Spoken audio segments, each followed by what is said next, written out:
It's Friday, August 12th. Let's talk PlayStation. All right, we got some stuff to talk about. So, PlayStation Vita actually got a new firmware update finally after a long time. It's actually been a while. Firmware 3.61. Of course, it says it's for software stability improvement or whatever the hell it usually says. But what it actually is for is to stop a recent homebrew that came out for PlayStation Vita. So, funny enough that Sony hasn't been updating the Vita for a very long time, and then sure enough, when a homebrew comes out, a little exploit, Sony is very quick to stop it right away. Classic Sony. Alright, so does anybody know who Relentless Software is? This was a British-based studio. They were best known for the Buzz series on PlayStation, the actual Buzz trivia games. They've been in the business for a long time, 13 years. They're best known for Buzz on PlayStation. This isn't a Sony-owned developer, by the way. Sony published all the Buzz games, but they never actually owned this developer. Anyway, the Relentless Studios is actually just recently closing. So just thought I'd throw that out there. It's very unfortunate in the industry when we lose a talented developer, talented people that are now out of jobs, but hopefully they bounce back real soon. So, file this next one as a rumor. French gaming website Game Cult has reported that PlayStation Now is actually going to be announced very soon to be available on PC, so you can actually use PlayStation Now on a PC, which essentially means you can stream PlayStation 3 games to your PC. They're saying that Sony's going to be making this announcement August 23rd, and then it'll be basically available for Europe initially, and then it will, presumably, the availability will spread further after that, which is a pretty interesting news story because it kind of goes in line with like what Sony's been wanting to do with PlayStation Now for a while now, which is that not only do they want to add a ton of PS3 games, possibly expand to PS2 games, PS1, PSP, or whatever, not only include all these legacy PlayStation titles, but actually make it available outside of PlayStation platforms. For example, PlayStation Now being available on Sony Bravia TVs. That's like the one scenario where you don't need an actual PlayStation console to use PlayStation Now. And PC, of course, is a great platform to actually do this on. It's actually in Sony's it's like in Sony's best interest to actually release to let people use PlayStation Now on PC for a number of reasons. One thing being it's on Sony's terms, which I think is the most important part. I mean, you look at it and say, oh, what's even really the point? Because a lot of PlayStation 3 games are available on PC already natively. And of course, the PC version of games typically sometimes are a lot better if they're optimized games. You can, based on your rig, you can max out frame rate, resolution, do your mods and everything. We all know why PC is, great for that reason, but that also means that PC players can finally play PlayStation 3 exclusives, which PS3 had a lot of exclusives. And like I said, it's on Sony's terms. This is their service. There's still going to be PlayStation 3 games. They're still going to be, ran on a PlayStation 3 basically, but, obviously over a server. And this also promotes sales for PlayStation 3, for DualShock 3s, for DualShock 4s. Apparently the rumor is saying that Sony's going to be recommending most people use a DualShock 4, but apparently DualShock 3 will be supported. But, it's a Sony service. You still have to subscribe to it to use it, so that's more subscription numbers right there, and a lot of PC players want to play PS3 games. It's actually makes a whole lot of sense. Now, if it actually is going to happen remains to be seen. I guess we'll find that out come August 23rd. But whether it doesn't come August 23rd or not, this actually does make a lot of sense, I think, for Sony. And hopefully we'll find our answer out soon. Alright, so just for the hell of it, let's talk about this. Xbox One actually was just recently announced the best-selling console for the month of July. This is relevant in news because this is the first time it's actually beaten PlayStation 4 in NPD for the past, good lord, how many months now? Apparently it was October 2015 was the last time Xbox One actually outsold PlayStation 4 in North America, and that was partly due to Halo 5's launch, and they were kind of riding that success. But Microsoft's had a lot of steam recently with a lot of the press going on and whatnot. Xbox One S just came out. Of course, that's not included in the numbers of July, but they've had a lot of great stuff going on recently, and so they actually finally outsold PlayStation 4, which is surprising. It's the thing is, you see all these console sales news stories, and before it was always a relevant discussion, it was always important to talk about, and it was always healthy industry discussion and whatnot, but it just seems so irrelevant nowadays, honestly, because that's another thing that I looked at when I saw the news of Xbox One beating PS4. It's wow, it's just it just seems like these two companies now are they're not really against each other anymore. Of course, they want to have exclusives for their platforms, and they want people to buy their platform over other people's platforms, but it just seems like Sony's going in a different direction and Microsoft's going in a different direction. They're not really concerned with each other's numbers anymore. But Xbox One did overtake PS4 for that month, So good for them. I mean, that's the thing. I don't, you know, we all enjoy PlayStation here, and that's all well and good, but we don't necessarily want to see Microsoft fail or anything. They're a big part of the games industry now, whether you like it or not, and they do provide a lot of money into this industry for a lot of developers, a lot of other publishers. You may not agree with some of their business practices and whatnot, but you know, they are part of it, and we want them to stay, because not only that, but they're doing a lot of great things for PC now too. So and yeah, that's, of course, that is like what they've been doing recently, which is kind of erasing the bridge away from like the difference between Xbox and PC. So like I said, they're just doing a whole different thing now from Sony, and Sony's not really concerned with that anymore, or concerned with them, and rightfully so, because they're so far ahead in terms of sales. But you know, good for them. At least they're just not getting like basically stomped into the ground now, and hopefully they can pick up a little bit more momentum with the Xbox brand. Now for the big news story, we finally have some interesting things to discuss, which is like not even super interesting, but basically, okay, earlier this week, a rumor was going around that Sony was going to announce the event for the PlayStation 4, for PS4 NEO, right? So that was the rumor, and then just a few days later, it was confirmed. Sony sent out invites to a bunch of press, basically saying September 7th, we are holding a PlayStation meeting in New York. We'd like to discuss with you about the PlayStation business. What could this be?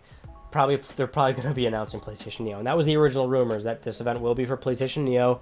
It'll basically be a technical showcase, so we would assume that the event is going to have a number of gameplay demos and trailers and such, and of course it's that. But now here's the thing.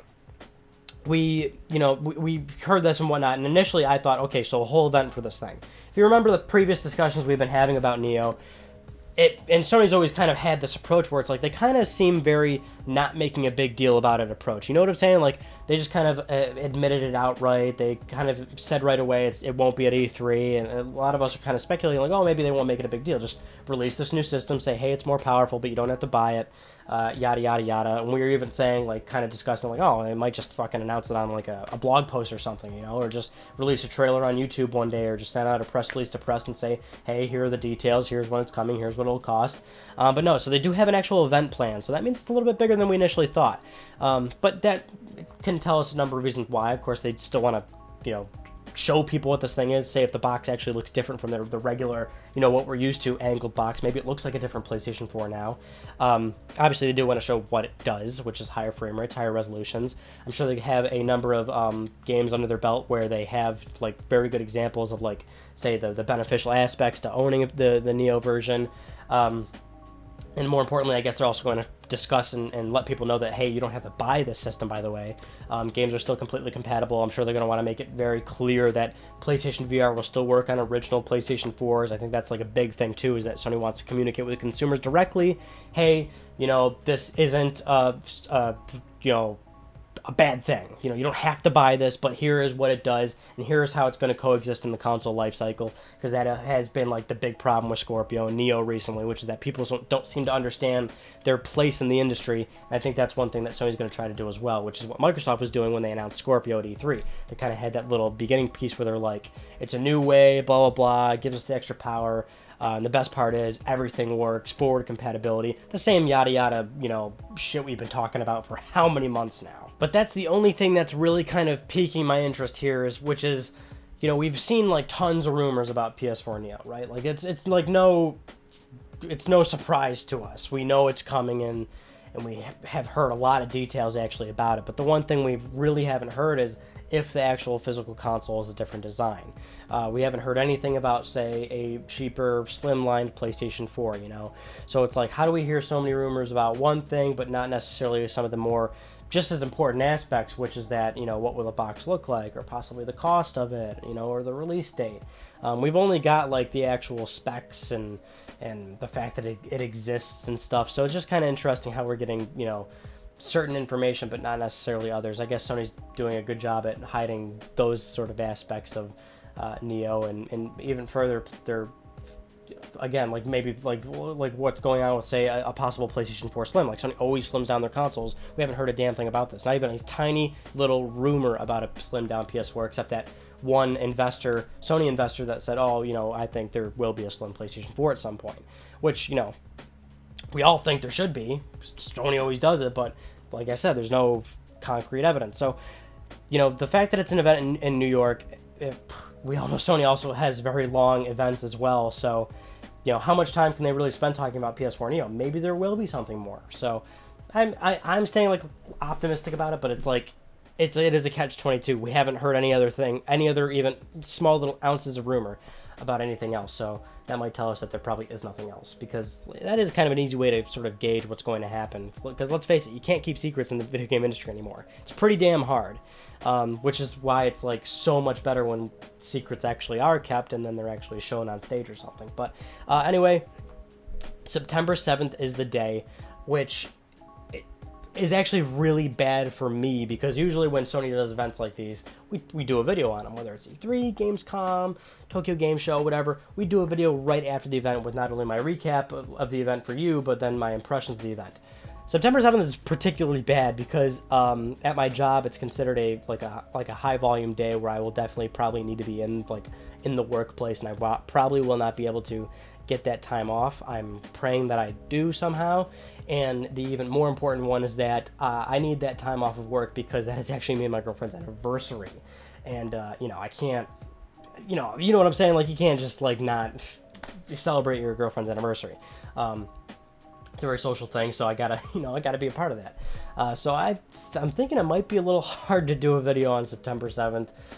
It might be even hard for me to actually watch it, because of course they're gonna live stream it or something. But I will do whatever I can to try and in some way, shape, or form put something out.